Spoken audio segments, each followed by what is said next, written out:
En la cultura japonesa, el shokunin es el artesano entregado por completo a su oficio, hasta el punto de sublimarlo a la categoría de arte.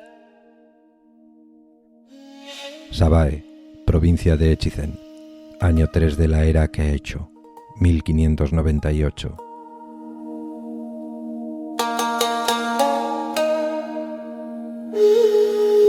El barrio del placer de Sabae era un sudario de miserias y bajas pasiones tendido a orillas del río Ino, una extensión de apenas medio rí en la que proliferaban cientos de hospederías, prostíbulos y casas de té que crecían como hongos ponzoñosos entre los callejones.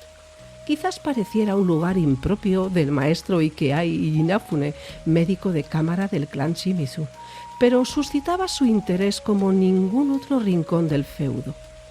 Médico errante en sus años de aprendizaje, el encorsetado protocolo de la corte del daimio lo hastiaba hasta el punto de hacerle añorar otras épocas más inciertas de su vida. Esa noche, sin embargo, su visita al barrio rojo respondía a motivos que nada tenían que ver con sus paseos nocturnos.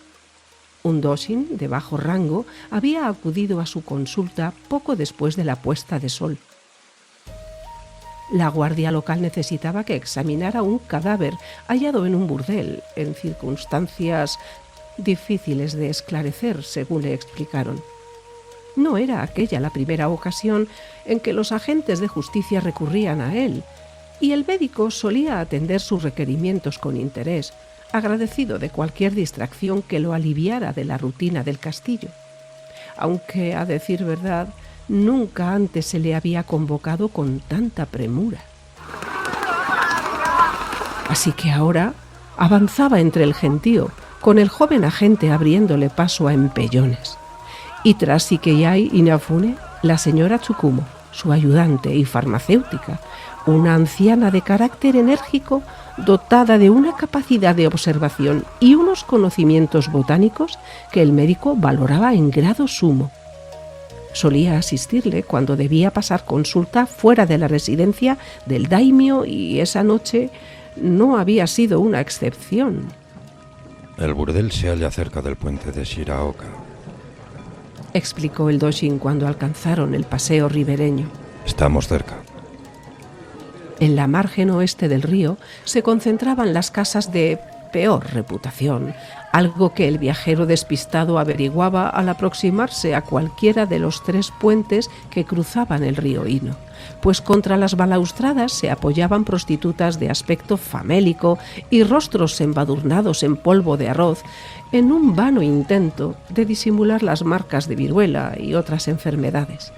Solían acosar al visitante con caricias y zalamerías, tratando de arrastrarlo hacia algún lugar apartado. Aquella noche, sin embargo, las que flanqueaban el puente de Shiraoka mantuvieron la compostura a la vista del agente de justicia y se limitaron a observar en silencio a la apresurada compañía.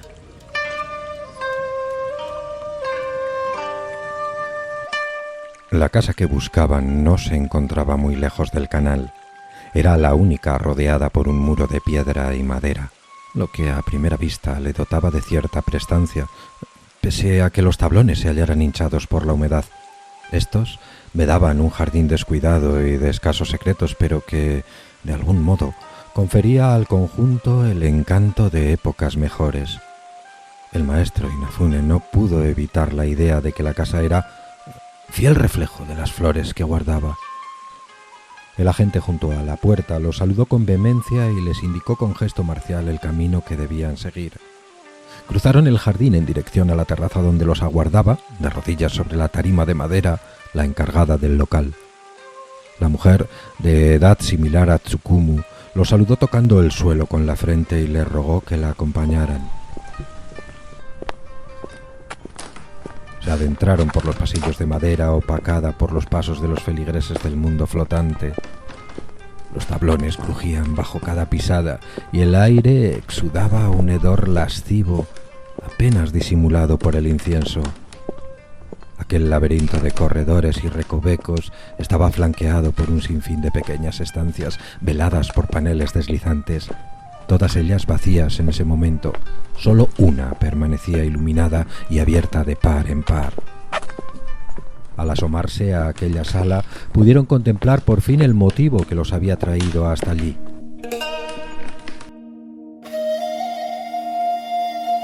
Aparatoso en un espacio tan reducido, el cadáver yacía de costado y con las piernas desnudas.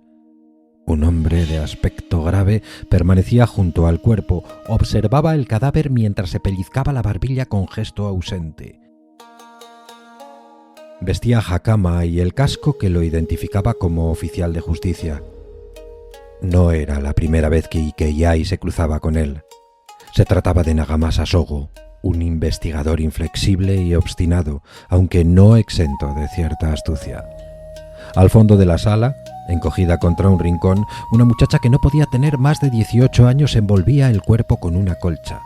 Debía ser la prostituta que se encontraba con el desgraciado en el momento de morir. «Le agradezco que haya atendido nuestra llamada, Maese Inafune». Lo saludó el oficial, que dirigió una segunda reverencia a la señora Tsukumo.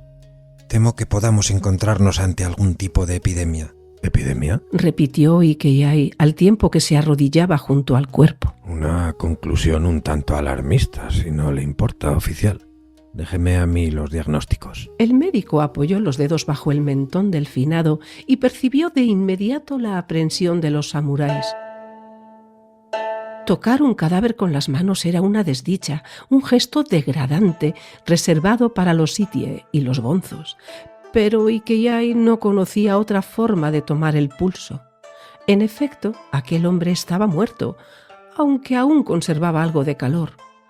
Todo hacía pensar que el corazón se le había detenido, acaso por el esfuerzo. ¿Por qué habla de una epidemia, oficial Sogo? Este hombre no parece haber padecido enfermedad alguna. Se diría que la muerte le sobrevino de forma súbita. Es el 9º al que encontramos de esta guisa en 10 días. Todos en el barrio del placer, como fulminados por una maldición. Sospechamos que las prostitutas están contagiando alguna enfermedad a sus clientes. ¿Todos se encontraban fornicando en el momento de morir? No, este es el primero que nos topamos con la verga al aire. A uno lo encontramos entre unos sacos de arroz cerca del embarcadero. Otros amanecieron en algún callejón entre charcos de orín, como si se les hubiera atragantado el saque. El último apareció muerto en los baños de una hospedería, pero todos en la misma zona. No hace falta ser médico para entender que una enfermedad se está propagando por los burdeles. Ikeyai negó con la cabeza. Aquella explicación era una simpleza. Las enfermedades no aparecen de repente para fulminar a quienes las padecen. ¿Cómo te llamas, muchacha? Su nombre es Sayuri, maestro. Dime, Sayuri, ¿qué ha sucedido aquí? ¿Cómo murió este hombre?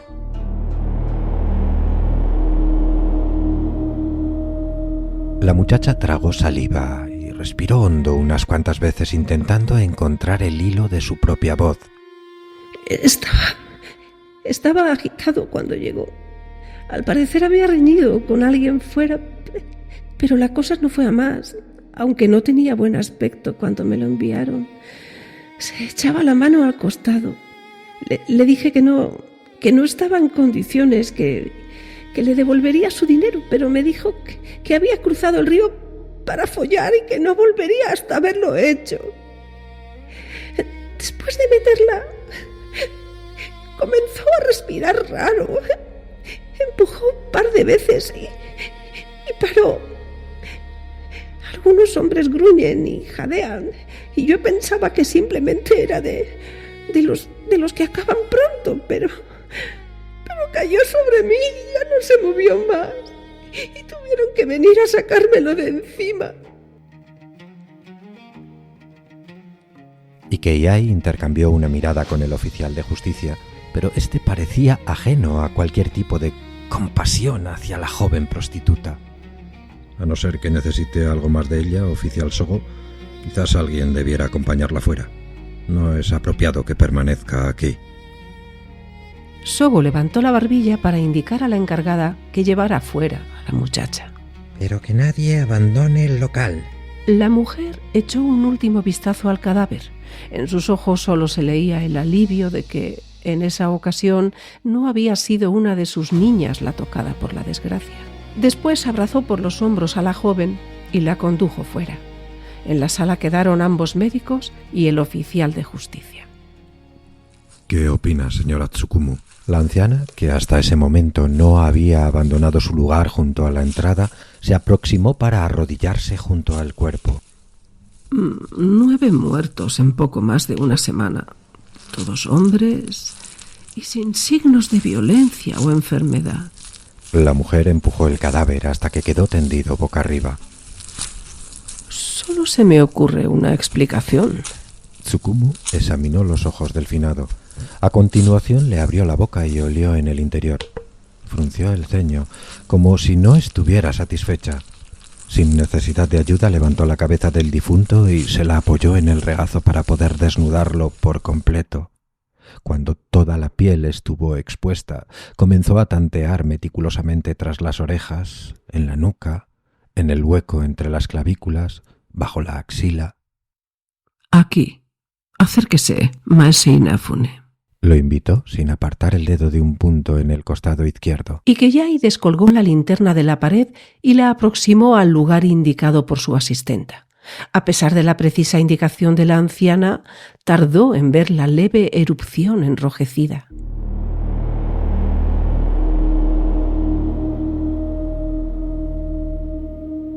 Interesante. El orificio es tan pequeño que apenas ha llegado a sangrar.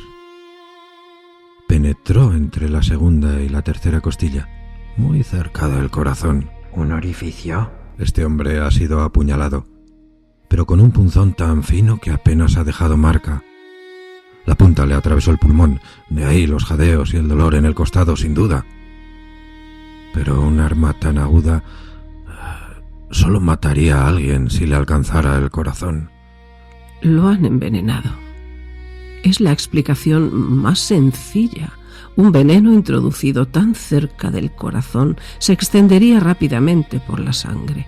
Su efecto sería más intenso e inmediato que ingerido o inoculado. Mientras los médicos disertaban, el oficial Sogo sopesaba las implicaciones de que aquel hombre hubiera sido asesinado, de que aquellos 9 hombres hubieran sido asesinados. ¿Están totalmente seguros de lo que dicen?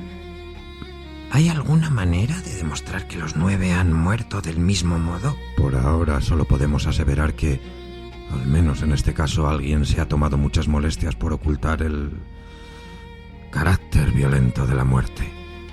Hasta el punto de hacerse con un arma de excepcional factura, pues un punzón tan largo y agudo debería ser demasiado quebradizo para penetrar tan limpiamente entre las costillas. La señora Tsukumu se incorporó y habló mientras se sacudía con calma las arrugas del kimono. Hay formas de saber con certeza si una persona ha sido envenenada, pero no cuando el cadáver es tan reciente. Si el oficial Sogo está conforme, me gustaría examinar los otros cuerpos.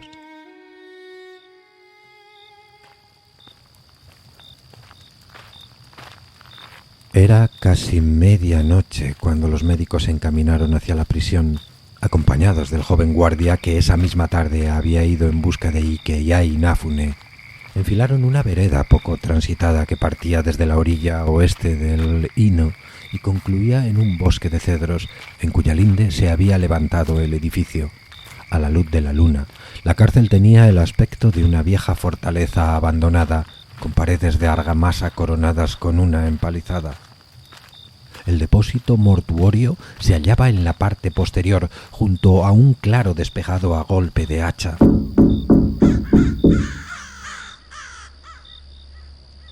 El agente de justicia llamó a la puerta con el puño y los golpes hicieron aletear a los cuervos que observaban desde los árboles. Mientras aguardaban, Maese Inafune se distrajo observando la tierra calcinada del calvero y las tinieblas que acechaban entre los cedros. No era difícil intuir el destino de los cuerpos allí guardados. La mayoría eran cadáveres ajusticiados, aunque también terminaban allí los cuerpos de aquellos que morían en caminos o de paso a la ciudad, sin identificar y sin nadie que los reclamara.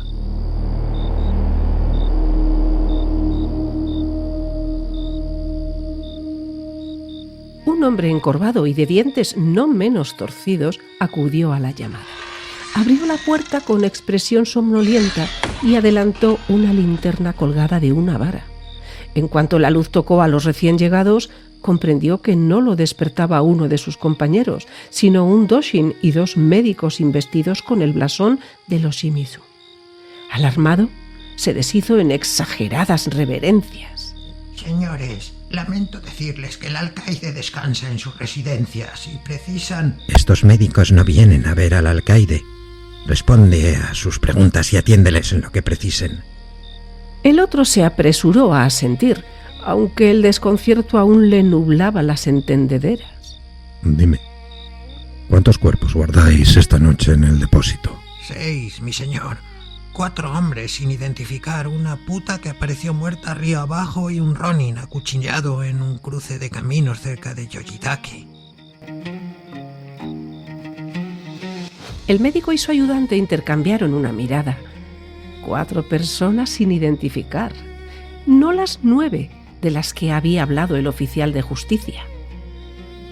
Necesitamos ver los cuerpos que aparecieron en el Barrio Rojo. Seguro que sabes cuáles son. Tan inusual petición hizo dudar al responsable del depósito, un simple itie, al fin y al cabo acostumbrado a seguir órdenes procedentes de una autoridad indiscutible, no a discernir lo apropiado de lo inoportuno. Atiende a todo lo que te pidan. Por supuesto, síganme. Aquel hombre los condujo a través de un angosto pasillo de madera y techos bajos. El hedor a muerte y madera abotargada hizo que el doshin prefiriera rezagarse. Ikeyai y Tsukumo, más habituados a las miserias del cuerpo, siguieron al itie sin titubeos hasta una cámara semienterrada. La estancia se hallaba iluminada por la mortecina luz de luna que penetraba desde unos tragaluces. Sobre el suelo de tierra se alineaban 6 toneles de madera sellados con tripa de buey. Una cuerda aseguraba cada membrana, y de ella colgaba una tira de papel con una oración inscrita.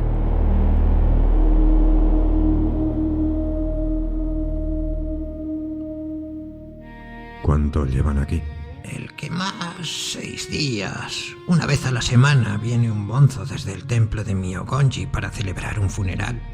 Entonces podemos quemar los cuerpos, aunque no es habitual que solamos guardar tantos cadáveres aquí abajo. Hacía años que no nos llegaban tantos cuerpos en tan poco tiempo. ¿Hacía años? ¿Quiere decir que esta situación se os ha presentado antes? La mayoría de los difuntos con los que tratamos aquí son bandidos ajusticiados. El resto suelen ser desdichados a los que nadie reclama. Una puta de río o algún ronin que echa mano al sable sin saber con quién se las gasta. Jugadores ambulantes que tienen demasiada suerte con los dados. Pero no es normal que lleguen tantos en tan poco tiempo. Y todos muertos sin que se sepa cómo. Llevo aquí toda la vida y una mala racha como esta solo pasa muy de vez en cuando. Algunos dicen que han maldecido a las rameras y que el que se la mete muere antes de amanecer, que la maldición no se irá hasta que termine esta luna. Yo por si acaso no visitaré los burdeles hasta el próximo mes. Y solo lo haré después de hacer ofrendas a los monjes de Kofuku y en el santuario de Ukan. Ikeyai escuchaba con paciencia las supersticiones de aquel hombre, pues sabía que hasta del más ignorante hay algo que aprender. Pero dices que esta mala racha ya se había dado antes. También se habló entonces de una maldición en el barrio del placer. De la primera vez hará unos 10 años. Nadie le dio demasiada importancia. La otra fue más reciente. Hace 4 años, lo recuerdo bien porque fue el mismo mes que nació mi tercer hijo. 9 hombres a los que tuvimos que quemar en la fosa común porque no se sabía de dónde venían ni hacia dónde iban.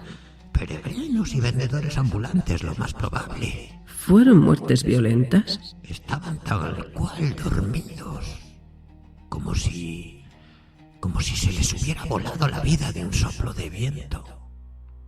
Casi todas las noches traían alguno, pero como nadie lo reclamaba, ni se denunció crimen alguno, los Doshi tampoco le dieron más importancia. El asunto duró unas 2 semanas.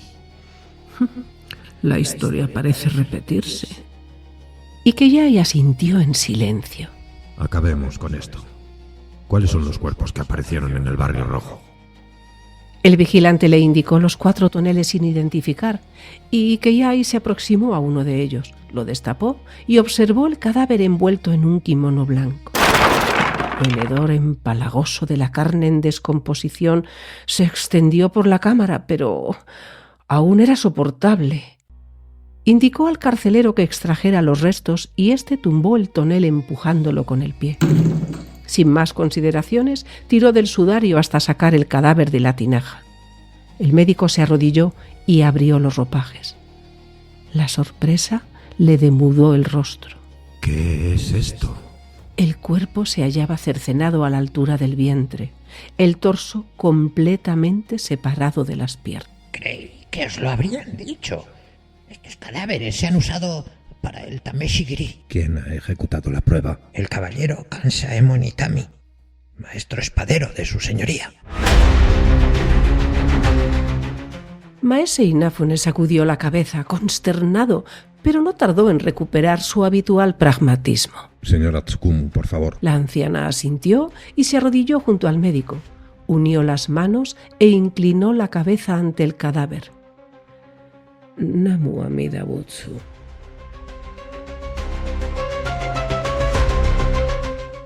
A continuación, con movimientos tranquilos, como si en realidad trabajara en su jardín, echó mano a la pequeña hoz que llevaba en la faja. Solía emplearla para cortar tallos leñosos, pero esa noche le daría un uso distinto. Sujetó la mano del difunto, comprobando que la rigidez posterior al fallecimiento ya había desaparecido. Con una firmeza de pulso impropia de alguien de su edad, cercenó de un tirón seco la falange que se desprendió con el chasquido de una rama quebrada. Tsukumu observó el interior del hueso, lo olió con expresión valorativa y, por último, extrajo con la punta de su hoz un poco de médula. Se la llevó a los labios con gesto concentrado y masculló. Veneno. Ha calado en los huesos. Y que Iai asintió en silencio antes de pedir al encargado que abriera otro tonel. Extrajeron un segundo cadáver, también partido en 2. Y también en este la mujer realizó su macabra comprobación. El sabor amargo es inconfundible. Ambos han sido envenenados.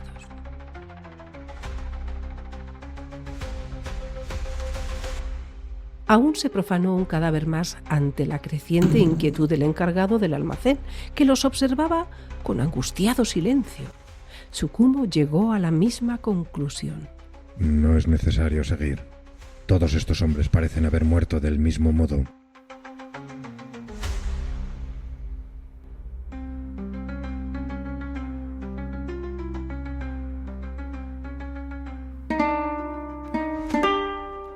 Dos días después, Ikeyai Inafune obtuvo una dispensa de su señoría para asistir a una nueva prueba de corte celebrada en el patio de la prisión. El maestro espadero probaría una katana fabricada por el armero Nobushige, considerado el mejor forjador de la provincia de Echizen. La consumada técnica en el corte de Kansaemon Itami le había asegurado un puesto de privilegio al servicio del clan, siendo el responsable de seleccionar y custodiar las espadas que entraban a formar parte de la armería del señor Shimizu.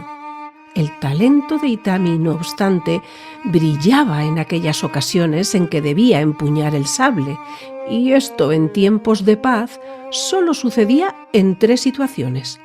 Cuando debía ejecutar a alguien cuya pena de muerte había sido dictada personalmente por el daimyo, cuando debía asistir a algún vasallo de su señoría en el seppuku, o cuando debía probar un sable expresamente fabricado para el señor Shimizu, como sucedía esta mañana.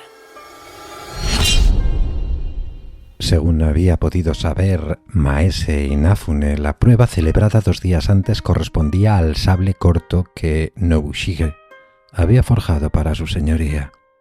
Esa mañana se probaría el sable largo que completaba el juego, y la expectación entre vasallos y funcionarios era la propia de un acontecimiento.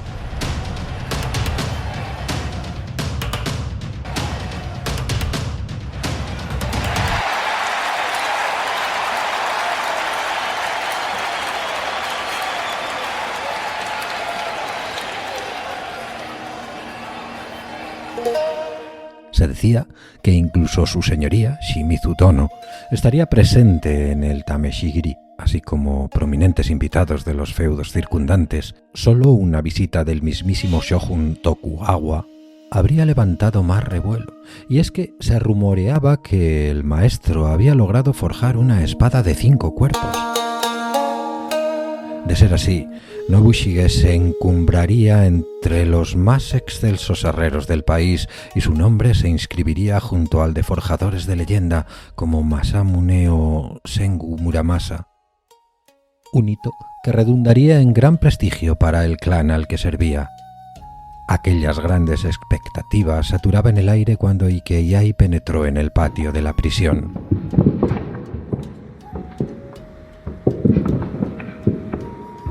Los visitantes vestían sus mejores galas, se agitaban nerviosos sobre sus cojines y murmuraban en conversaciones quedas. El espacio, tan poco noble para tales invitados, había sido engalanado de manera sobria. En un extremo de la explanada se había instalado una tarima para acomodar a su señoría, Munishai Shimizu, a los daimios de provincias vecinas, al magistrado de justicia y a Nobushige, el maestro forjador, cuya arma se ponderaba. A los pies de la tarima, la guardia personal de los daimios presentes y flanqueado el patio, arrodillados sobre esterillas y cojines que se habían tendido para la ocasión, los vasallos que habían solicitado presenciar el Tameshigiri. Cuando todos estuvieron ubicados y en silencio, entró en el patio Kansaemon Itami, de porte sobrio y actitud severa, vestido con ropas amplias que le facilitaran los movimientos.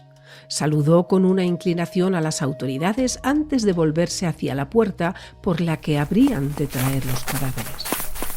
Estos llegaron cargados sobre esteras de tatami, 5 cuerpos en total, entre los que Ikeyai distinguió al hombre que había examinado 2 noches antes en el burdel de Shiraoka. Cuando todo estuvo dispuesto, los porteadores se retiraron y en el patíbulo solo quedó el caballero Itami con los cuerpos sobre los que probaría la obra de Nobushige. El samurái se arrodilló frente a la tribuna y aguardó a que el comisario de la prueba le entregara la caja que contenía la katana. Recibió el cofre con una reverencia y lo depositó ante sí. Levantó la tapa y el magnífico acero llameó tocado por el sol de la mañana. Con la calma que requería la ceremonia, Itami extrajo de la pechera del kimono una sencilla empuñadura de bambú. Encajó en ella la espiga desnuda de la hoja y la fijó con un pasador de metal. Saludó una vez más a la tribuna, mostrando el sable ya montado, y se puso en pie para encaminarse hacia el primer cuerpo.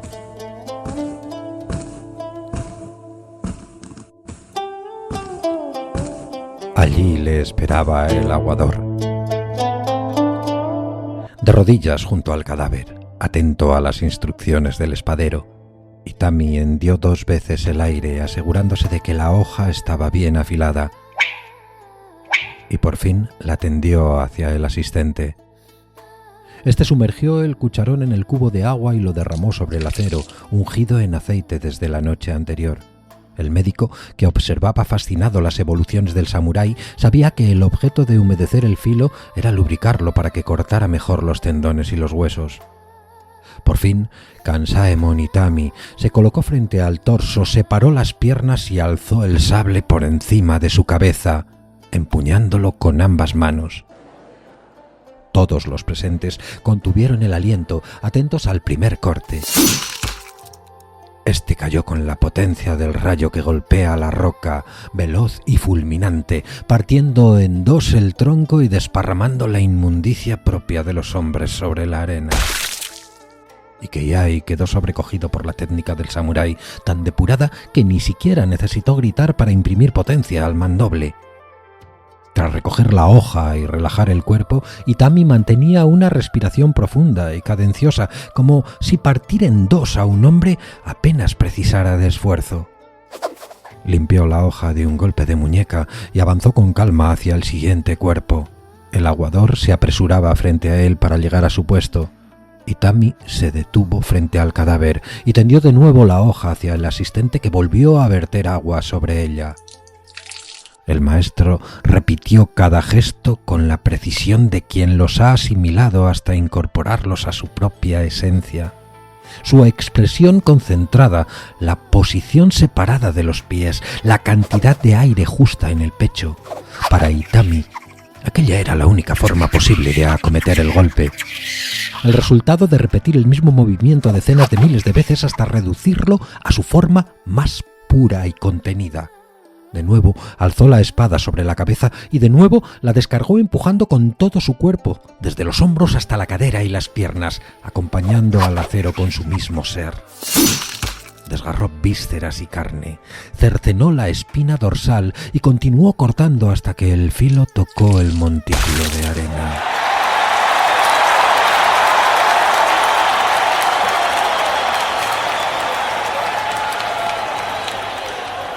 Un murmullo admirado se elevó desde el patio de la prisión, pero el samurái no lo escuchó mientras se encaminaba hacia el siguiente cadáver. Sabía que el filo se hallaba más romo tras los dos primeros tajos. Tendría que restar fluidez a sus movimientos a cambio de imprimirles más potencia. Aún así, partió el tercer cuerpo con más facilidad de la esperada. En verdad, aquella era la mejor hoja que había forjado Nobushige-sensei, se dijo Itami, mientras sacudía el acero para expeler las gotas de sangre. Estas apelmazaron la arena en su fino rociar. El samurái confrontó el cuarto cadáver con la misma serenidad de espíritu que los anteriores. Si la hoja mantenía su filo tras aquel tajo, podría aventurar el quinto y último corte, una proeza que solo habían logrado los más reputados herreros a lo largo de la historia.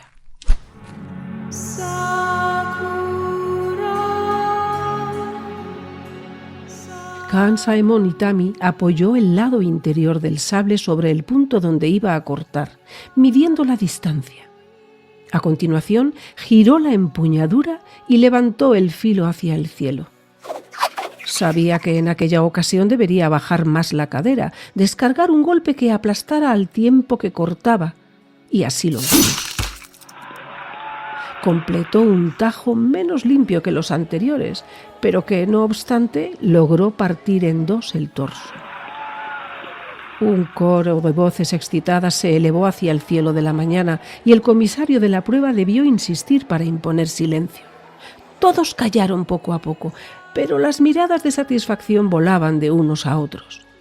Aquella katana era ya una obra sublime, digna de los mejores guerreros del país. Quedaba por ver si también era un arma digna de leyenda. Cuando el caballero Itami limpió la hoja con un pañuelo de seda y examinó el filo, todos los presentes guardaron silencio, como si fueran ellos mismos los sometidos a juicio. Por fin, el maestro espadero extendió el sable a un lado y saludó al comisario. El filo presenta una muesca. No puedo acometer el quinto corte. Comunique a Nobushige-sensei que se trata de una espada de 4 cuerpos. La prueba había concluido y las voces fueron ahora de decepción. Algunos incluso se atrevieron a censurar entre cuchicheos a Kansaemon Itami, recriminándole que no intentara el último corte por no poner en tela de juicio su técnica. «Es una espada sublime», decían. «Si no consigue el quinto corte, quizás no sea culpa del sable, sino de quien lo empuña». El murmullo comenzó a apagarse cuando el daimyo alzó la mano para imponer silencio. Munisai Shimizu, a quien Ikeyai atribuía un especial talento para manejar los ánimos de sus vasallos, adoptó una expresión solemne, aunque sus ojos delataban un brillo vivaz, como si todo aquello le divirtiera.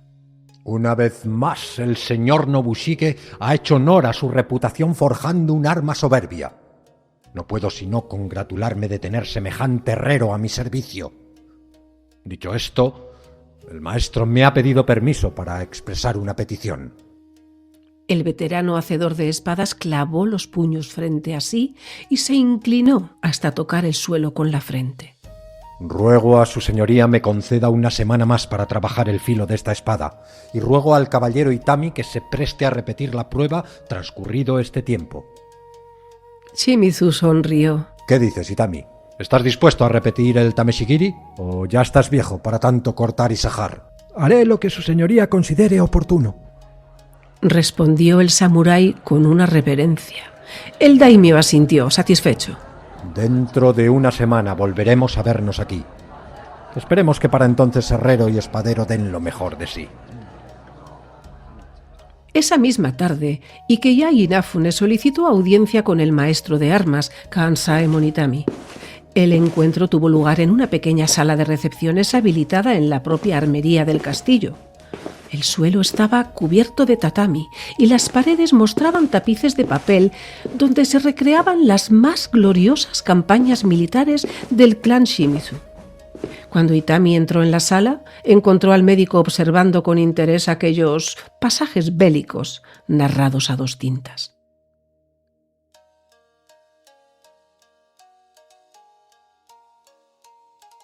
Es la batalla del Monte Hino, dijo el samurái a modo de saludo en referencia a la pintura que contemplaba Ikeyai. donde hace 80 años Togoro Shimizu, abuelo de su señoría, repelió la incursión del clan Yamada. Ikeyai saludó al espadero con una reverencia mientras éste se acomodaba en el cojín que correspondía al anfitrión. Gracias por recibirme tan pronto, caballero Itami. Reconozco que su petición me ha despertado curiosidad. No es normal que el médico de cámara de su señoría decida visitar la sala de armas. Ikeyai asintió con gesto afable. En primer lugar, y antes de explicarle el motivo de mi visita, permítame felicitarle por la maestría que ha demostrado esta mañana. Se lo agradezco, pero mi desempeño se debe en gran medida al sable que empuñaba. Itami cerró la mano derecha de forma inconsciente, como si anhelara asir de nuevo la espada forjada por Nobushige. La ejecución de cualquier técnica resulta más sencilla cuando se dispone de semejante acero. ¿Cree que la espada podría haber llegado a cortar un quinto cuerpo? En otras circunstancias, es posible. Hay muchos factores que influyen en una prueba de corte. En esta época del año, cuando ya se ha retirado el frío de invierno, pero aún no ha llegado el calor del verano, la piel se halla más hidratada, es más elástica y difícil de cortar. Las piedras elegidas para afilar la hoja también influyen. No es lo mismo preparar el filo para cortar carne y huesos que para cortar bambú o esteras enrolladas. Es complicado decirlo. De lo que no hay duda es de que se trata de un sable excepcional. Le agradezco sus explicaciones. A este respecto quisiera pedirle que me dejara estudiar las mejores armas forjadas por Nobushige-sensei, aquellas en las que desde su punto de vista el maestro ha puesto más empeño. Itami escrutó el semblante del médico con desconfianza. Dígame, maese Inafune, ¿desde cuándo un médico se interesa por instrumentos tan ajenos a su arte? Lamento que mi petición le incomode. Ha de saber que ya se la he expresado al señor Shimizu, y este me comunicó que quedaba a su discreción el que se me permitiera examinar tales espadas. ¿No me dirá para qué desea ver las armas de su señoría? Lamento no poder explicárselo. No aún, al menos.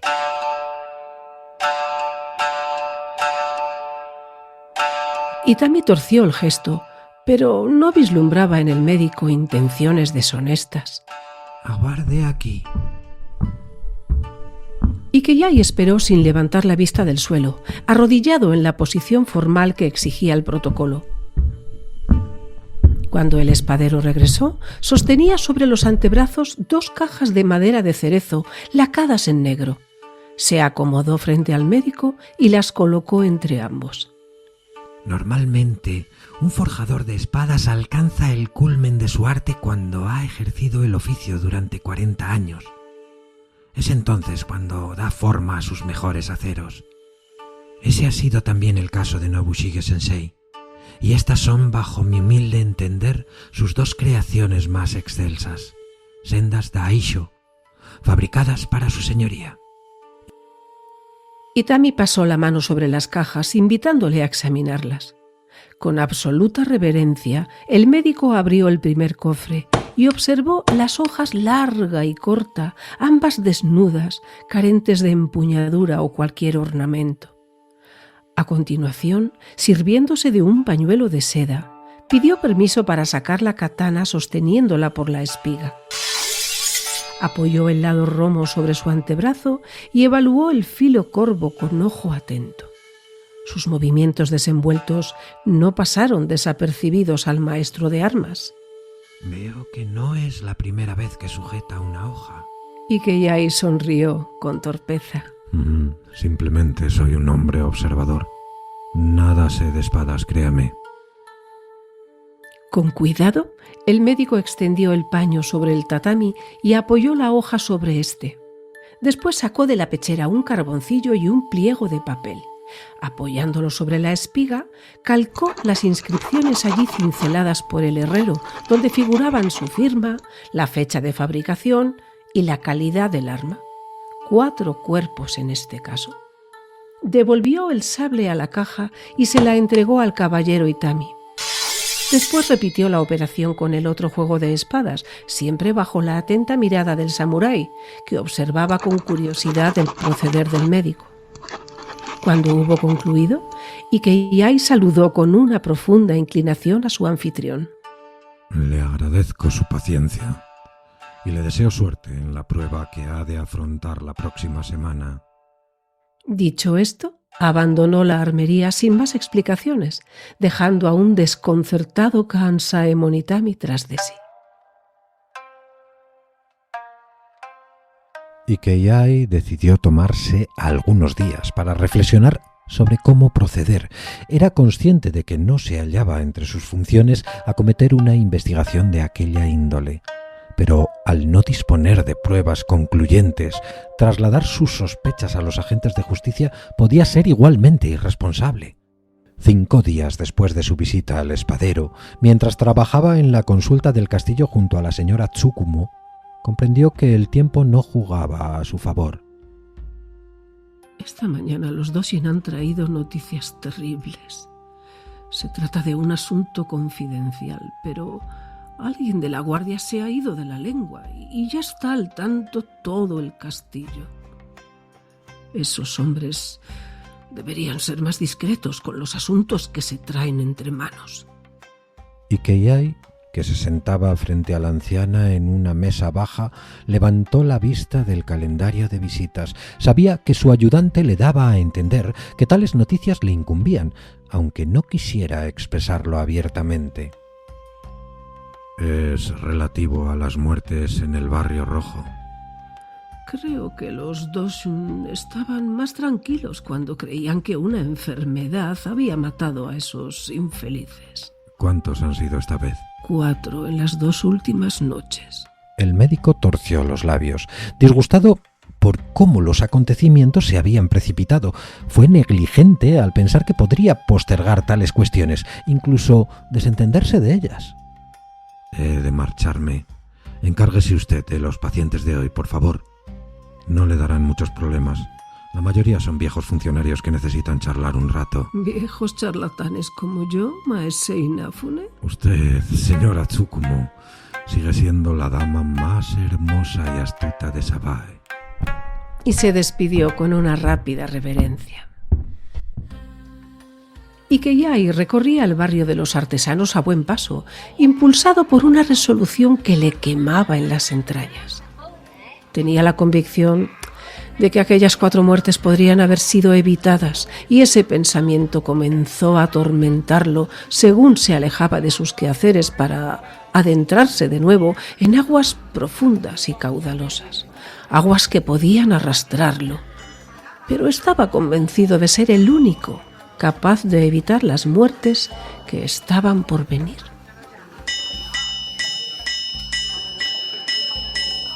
La calle de los Herreros era una sucesión de casas de 2 y 3 plantas, todas ellas techadas con tejas de cerámica lacada, lo que demostraba que seguían siendo el gremio más próspero de Sabae. Y entre todas aquellas viviendas destacaba la de Nobushige, el más prestigioso y próspero armero del feudo, como acreditaba la pequeña mansión que hacía las veces de taller y residencia. Pese a su fama, continúa viviendo en el barrio de los artesanos, pensó Ikeyai frente al pórtico de entrada. Alguien más apegado al estricto orden social habría alabado al herrero por no olvidar su lugar. Cruzó el pórtico y se detuvo en el jardín a la espera de que alguien acudiera a su encuentro. Lo hizo un joven sirviente que llegó desde el interior de la vivienda. Ikeyai se presentó sin detallar los motivos de la visita, pero sus finas ropas y sus educadas maneras fueron suficientes para que le hicieran pasar y lo acomodaran en la sala donde se recibía a los clientes. Al cabo de no mucho, la esposa de Nobushige acudió a disculparse por la espera y le informó de que el maestro lo recibiría en su taller. La mujer lo condujo a través de largos corredores con pasos cortos y recatados. Atravesaron un jardín interior, fresco y acogedor, y llegaron a la sobria estructura ubicada en la parte posterior de la vivienda, separada de la residencia por un breve camino empedrado y coronada por una chimenea que desalojaba los gases de la forja. La señora se detuvo junto a la entrada del taller, como si fuera territorio vedado para ella, y lo invitó a pasar con una sonrisa y un gesto de la mano.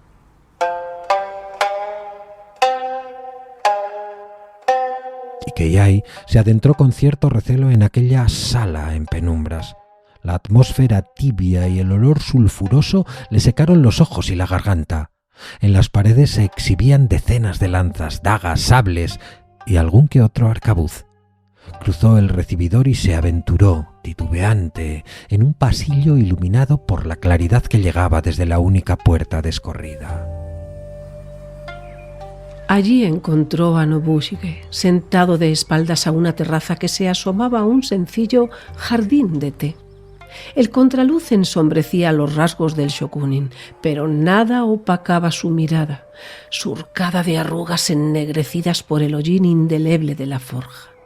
Lo que Ikeyai vio en esos ojos fue una determinación obsesiva, más propia de un joven que desea abrirse camino que de un maestro asentado en su experiencia y reputación. Ikeyai lo saludó con una reverencia y entró en la sala.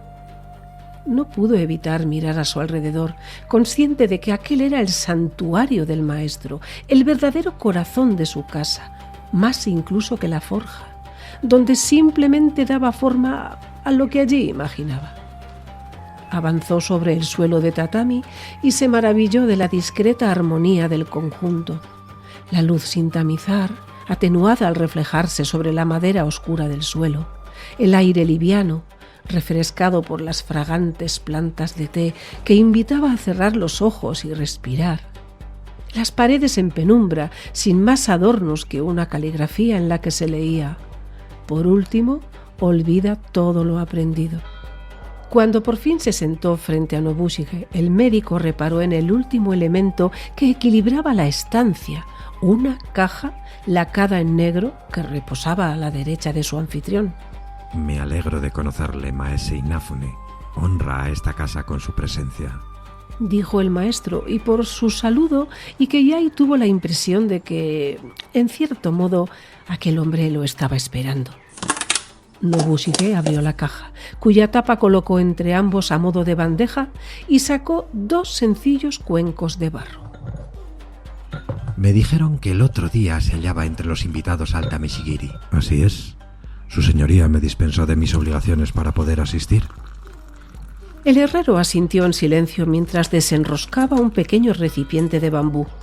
con una cucharilla, tomó 2 pizcas de té verde pulverizado que vertió en el interior de cada cuenco. Y dígame, ¿le complació lo que vio? Poco entiendo de armas y sus cualidades, confesó el médico, atento a las evoluciones de Nobushige, que ahora cogía una tetera del brasero que ardía a su espalda.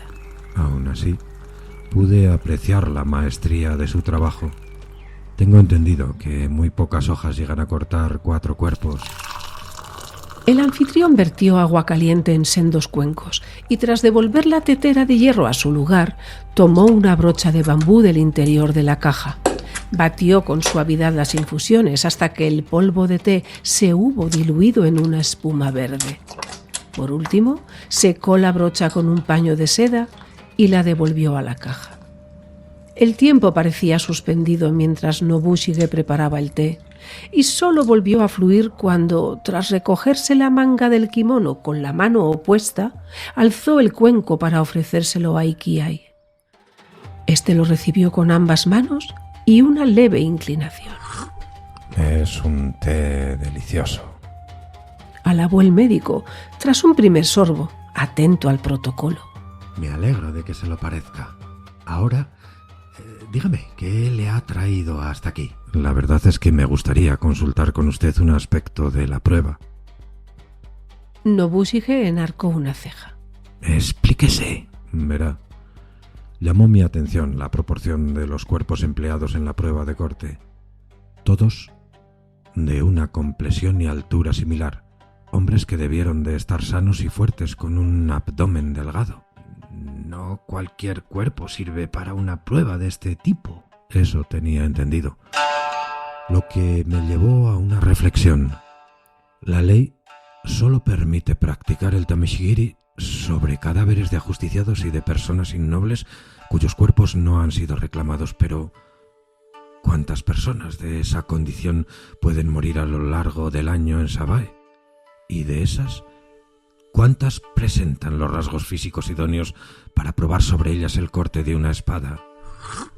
Nobushige dio su primer sorbo al té, escrutando a su interlocutor sobre el filo humeante del cuenco. No sé dónde quiere llegar Maese Inafune. El médico, en lugar de responder, sacó del interior del kimono un pliego de papel y lo deslizó sobre el suelo. El herrero lo recogió y observó los trazos frotados con carboncillo. ¿Qué significa esto? Hace unos días me entrevisté con el caballero Itami. Le pedí que me mostrara las mejores espadas forjadas por el célebre Nobushige-sensei. Me mostró 2 juegos de sables, a su juicio los más excelsos de la armería de su señoría. Estas son las inscripciones que usted mismo grabó en las espigas de esas espadas, su firma y la fecha en la que se fabricaron. Lamento decirle, Maese Inafune, que mi paciencia comienza a agotarse. Ikiai prosiguió, desoyendo a su anfitrión. Esas espadas se construyeron hace 4 y 9 años, como figura en su rúbrica. En esos mismos años aparecieron muertos en Sabae una serie de desconocidos de cuyos cuerpos nadie se hizo cargo. El herrero sonrió, aparentemente divertido. No sé si le he entendido bien. ¿Pretende incriminarme en unos asesinatos que se produjeron hace casi una década? Hace una década, hace 4 años y en las fechas recientes. Todas las muertes coinciden con la prueba de sus espadas más prestigiosas, aquellas que formarían parte de la colección personal de su señoría. ¿Con qué fundamento formula esta acusación, Maese Inafune? ¿Solo porque unas fechas parecen coincidir? No solo eso. Hemos encontrado veneno en los cadáveres que han sido empleados en las pruebas de sus sables. 14 hombres envenenados en menos de 3 semanas, todos de la misma forma y en el mismo lugar, todos desconocidos, algo conveniente para sus intenciones. No soy un asesino. Nada sé de venenos ni de mezquindades similares.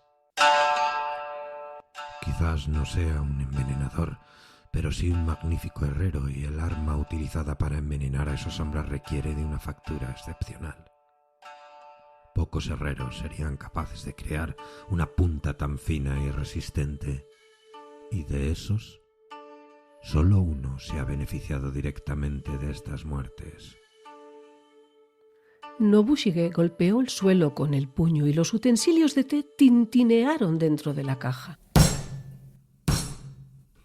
Ha venido a romper la armonía de mi casa, maese Inafune. No tengo por qué tolerar su insolencia. Y Keiai, en absoluto impresionado, volvió a beber. Tampoco hay muchos que sepan preparar el veneno que hemos encontrado en los cadáveres. Según mi ayudante, no más de 3 personas en todo Echizen. A la guardia no le costaría interrogarla sobre quién compró el preparado. Puede que no lo hiciera usted en persona, que se lo encargara a alguien de su casa o a algún sicario del Barrio Rojo. Pero algo me dice que un shokunin como Nobushige, entregado por completo a su obra, querría elegir por sí mismo a aquellos sobre los que se van a probar sus espadas. La rabia desfiguraba las facciones del herrero, pero supo respirar hondo y contener un nuevo acceso de ira. Poco a poco su expresión se relajó y sus hombros se liberaron de la crispación. Cuando hubo recobrado por completo la compostura, Nobushige deslizó la mano en la pechera de su kimono y extrajo una daga kaiken. Y Keiai no mostró aprensión alguna, pero alteró sutilmente el peso de su cuerpo, presto a defenderse. El herrero, sin embargo, no le atacó, sino que colocó el puñal entre ambos. La vaina de madera, lacada en vivos matices azules, reflejó la luz de la mañana. Se dice que la espada es la prolongación del espíritu del samurái que la empuña. Yo creo más bien que una espada contiene el alma de su forjador. Cada vez que entrego una de mis creaciones, entrego una parte de mí. Es un ejercicio de generosidad que pocos entienden, solo comparable a entregar a tu propio hijo. Ahora las almas de esos hombres también forman parte de mis espadas. No pasarán en vano por este mundo, sino que perdurarán en el acero. Los he hecho eternos. He dado sentido a su existencia. No pienso disculparme por ello. No hay causa que justifique el sacrificio de una vida humana. Y en última instancia, un hombre solo tiene derecho a empeñar su propia vida, no las de otros. Por tanto, destruirá mi casa. No tiene por qué ser así. No soy un oficial de justicia. De hecho, preferiría no tener que denunciarle, pues su deshonra mancharía también el buen nombre del clan al que sirve. Cese en su actitud y asuma las consecuencias de lo que ha hecho. La forma en la que lo haga no es asunto mío. Nobushige contemplaba la daga que había depositado entre ambos. Su abuelo la forjó como regalo de bodas para su propio hijo, sin saber que años más tarde su nuera la emplearía para quitarse la vida.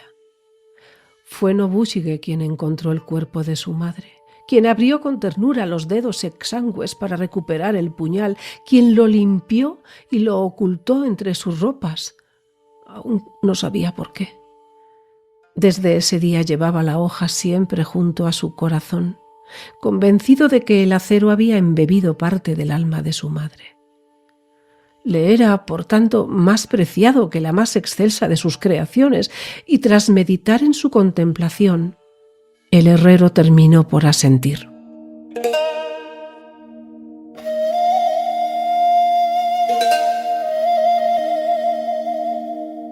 Gracias por atenderme, Nobushige-sensei. Se despidió Keiai con una inclinación de cabeza y se incorporó para abandonar la sala. Cruzó el taller con pasos serenos y salió a la luz del día. Solo cuando pisó la grava del jardín, el médico se permitió acariciar el largo cuchillo que él mismo ocultaba bajo sus ropas. Al día siguiente, Poco después del alba, un doshin acudió a los aposentos del médico. La guardia local lo requería una vez más, pero en esta ocasión la llamada no le sorprendió. Ikeyai se vistió con calma y acompañó al guardia a través de una ciudad que comenzaba a despertar.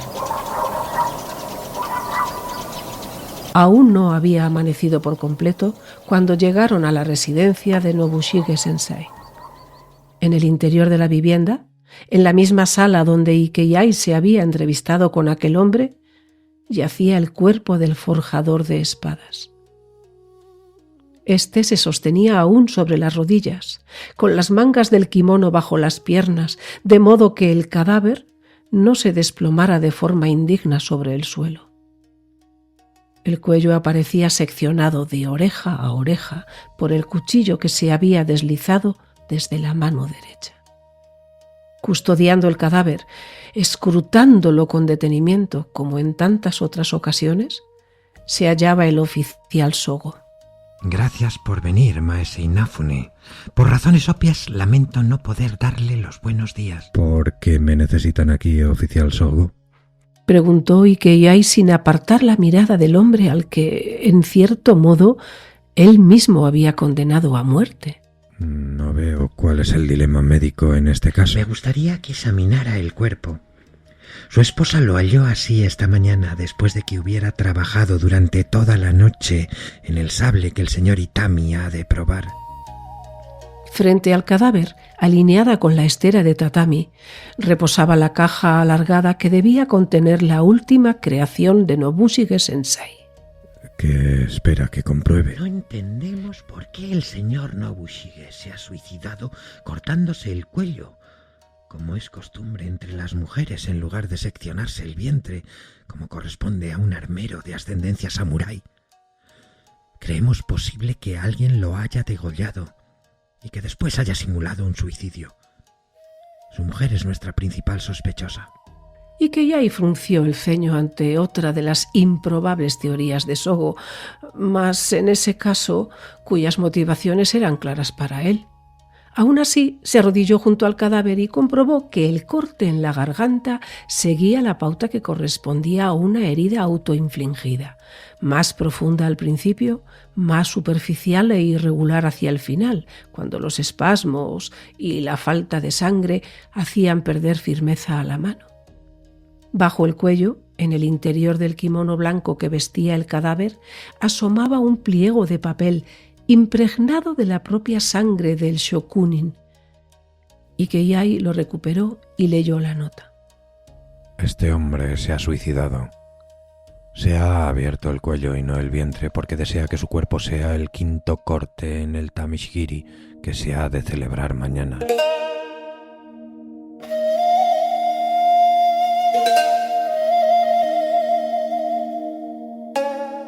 La prueba quedó fijada para la hora del dragón del día siguiente.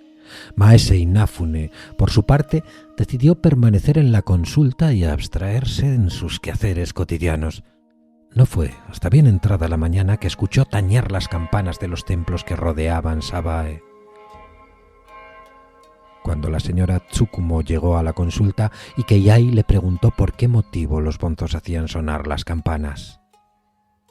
El caballero Itami ha logrado con éxito el quinto corte y ahora el clan Shimizu es de los pocos que poseen una katana de 5 cuerpos. Los monjes ensalzan al maestro Nobushige como un bodhisattva que alcanzó la iluminación justo antes de abandonar este mundo. Dicen que con su último acto transmitió su alma a la espada que forjó. De ahí que ahora lo proclamen santo. Ikeyai Inafune asintió en silencio.